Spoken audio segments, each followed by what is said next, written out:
তোমার যা আছে আমি তাই ভালোবাসি। ভালোবাসি তোমার প্রেমিক মনকে, শ্রদ্ধা করে তোমার ভালোবাসাকে। কিন্তু সবাই যে বলে বলুক, ওদের বলতে দাও। তুমি সমস্ত ঐশ্বর্য ছেড়ে আমার কাছে চলে এসো। খুব একটি সাধারণ মেয়ে হয়ে। আমার ভালো লাগবে। আর তোমার মাকে জানিয়ে দিও যে তার সম্পত্তির উপরে আমার এক ফোঁটাও লোভ নেই।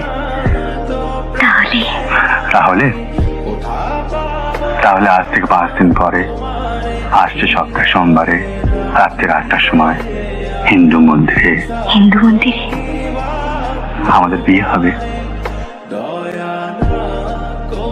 আর বিয়েটা হবে একটি মেয়ের সঙ্গে একটি ছেলের।